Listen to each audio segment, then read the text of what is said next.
Hello बच्चों, let's see the question. The question is which of the following electronic configuration is of transition elements. So let's have a look on the key concept.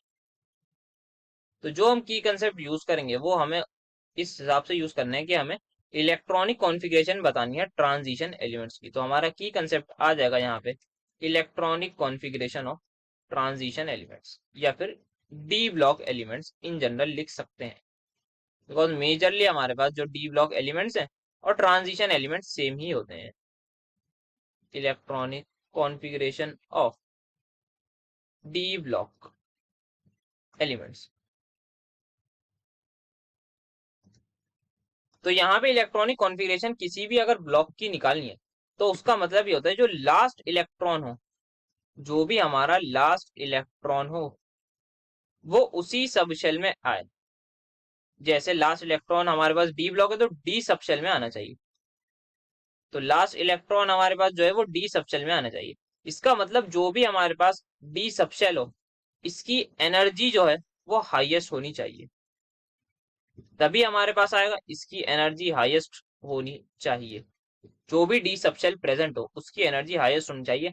Energy highest होने का क्या मतलब है, यहाँ पे हमारे पास जो एन प्लस एल की वैल्यू है, एन प्लस एल रूल या फिर जो आओ बाओ रूल है, वो हमारे पास आप कह सकते हैं मैक्सिमम होना चाहिए. तो यहाँ पे सबसे पहले ऑप्शन नंबर फर्स्ट में अगर हम देखें तो यहाँ जो कॉन्फ़िगरेशन हमें गिवन है 1s2 2s2 2p6 3s2 3p6 4s2, तो यहाँ पे कहीं भी डी ब्लॉक का डी प्रेजेंट ही नहीं है. तो अगर डी प्रेजेंट ही नहीं है तो इसका मतलब ये कभी भी ट्रांजिशन एलिमेंट नहीं हो सकता, ये डी ब्लॉक का एलिमेंट नहीं हो सकता. नाउ सेकंड अगर हम ऑप्शन देखें तो यहाँ पे दे रखा है 1s2 2s2 3s2. मैं लिख लेते हैं इसको पूरी एक बार. 1s2 2s2 2p6 3s2 3p6, then we have 3d10 and then 4s2 and then 4p1. तो यहाँ पे हमारे पास जो लास्ट इलेक्ट्रॉन है वो हम क्लियरली देख सकते हैं इस वाले p में आया है. कैसे आया, एक बार n प्लस एल अगर हम निकालना चाहें 3d का भी, 3d की वैल्यू जो है n प्लस एल की निकाल लेते हैं तो वो आएगी हमारे पास 3l की वैल्यू 2, तो that is equal to 5. 4p की अगर हम निकालना चाहें तो 4p की भी हमारे पास आएगी 4 plus 1 that is equal to 5. But यहाँ पे जो है जैसे ये हमारे पास दोनों चीजें आ गई सेम, अब जहां हमारे पास n प्लस एल की वैल्यू सेम आ गई तो कौन सा हम लेंगे, तो वो हमारे पास सब शेल हायर एनर्जी का होगा जिसकी n की वैल्यू ज्यादा होगी. तो जिसकी n की वैल्यू ज्यादा होगी वही हमारे पास हायर एनर्जी वाला होगा. सो 4p की जो एनर्जी होगी वो एनर्जी उसकी ज्यादा होगी, 4p एनर्जी जो है वो ज्यादा होगी. तो लास्ट इलेक्ट्रॉन किस में आता है, उसी में आता है जिसमें हमारे पास जो सबसे ज्यादा एनर्जी वाला सबसे है. सो 4p की एनर्जी हाईएस्ट है, तो ये हमारे पास जो जो भी एलिमेंट होगा ये हमारे पास होगा p ब्लॉक का. ये भी साथ साथ लिख सकते हैं.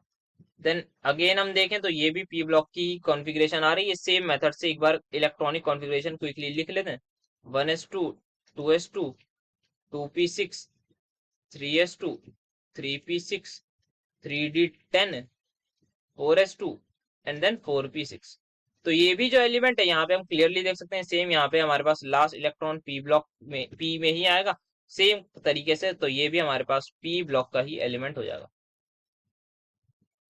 तो जो हमारे पास ये फर्स्ट वाला था ये हमारे पास आ जाएगा, ये s ब्लॉक का हो जाएगा. ये भी लिखते हुए चलते हैं. देन लास्ट में डी ऑप्शन है हमारे पास, तो उसमें अगर लिखना चाहें तो 3d तो लिख लेते हैं क्विकली उसकी configuration. 1s2 2s2 2p6 3s2 3p6 3d2 4s2. अब मुझे कैसे पता लगेगा कि मेरा जो हाईएस्ट एनर्जी वाला 3 है या 4s है, इन दोनों में निकालना है. तो इसके n प्लस एल अगर मैं क्विकली कैलकुलेट करूं तो यहाँ पे 3d के जो n प्लस एल की वैल्यू है वो आ रही है 5, और 4s की जो n प्लस एल की वैल्यू है वो आ प्लस 0, बिकॉज s के लिए मेरी वैल्यू होती है 0 l की. तो 4 आ रही है, तो हाइयर किसकी हो गई, तो ये हमारे पास हो जाएगा हाईएस्ट एनर्जी वाला. तो इसकी एनर्जी हो जाएगी हाईएस्ट. तो हाईएस्ट एनर्जी में ही हम लास्ट इलेक्ट्रॉन भरते हैं. तो इस केस में जो लास्ट इलेक्ट्रॉन है वो मेरा इस 3d में ही आया होगा, तो ये एलिमेंट हमारे पास हो जाएगा डी ब्लॉक का. तो ये कॉन्फ़िगरेशन हमारी ट्रांजिशन एलिमेंट की हो जाएगी. So the final answer is going to be option number D. Hope you understood it well. Best of luck.